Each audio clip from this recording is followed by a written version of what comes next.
Welcome to Sand Harbor in beautiful Incline Village, Nevada.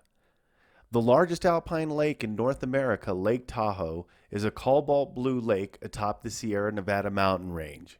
On its eastern shores, gently sloping beaches, crystal clear water, and interesting rock formations allow for a wonderfully sublime swimming, kayaking, paddleboarding, and scuba diving experience at Sand Harbor. Boaters, water skiers, and fishermen can easily launch from one of the park's two ramps. Visitors who want a more peaceful retreat from the surf and sun can picnic in the shade amongst the trees.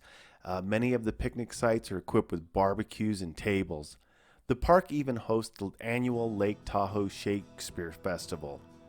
This place is absolutely magnificent with tons of opportunity, but today we're on a mission to hit 3 points of interest to me. The first being, of course, Sand Harbor itself, then paddleboarding our way to Banzai Rock, from Banzai Rock to Thunderbird Cove and back.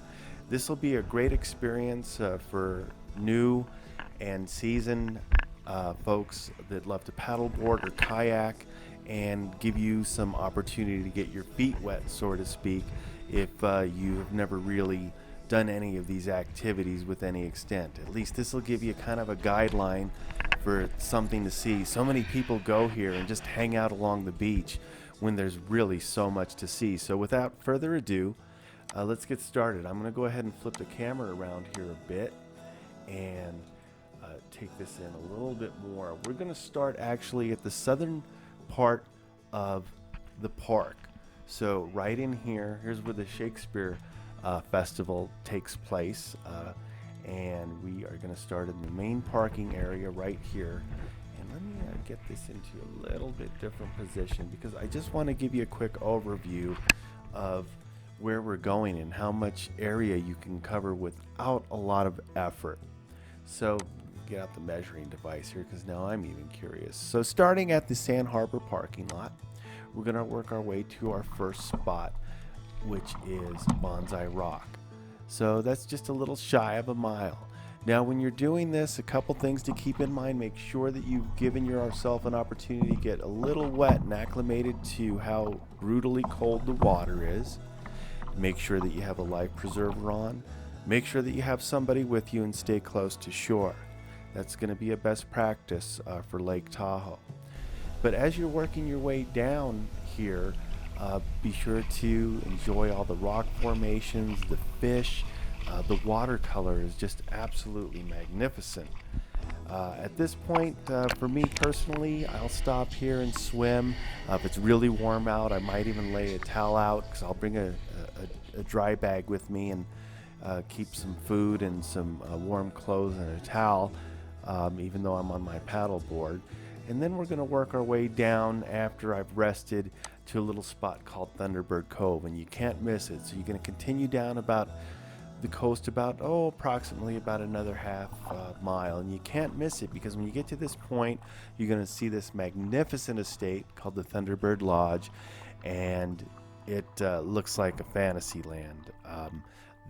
You'll see a little lighthouse, and you'll know you're there. As long as you hug the coast, you can't miss it.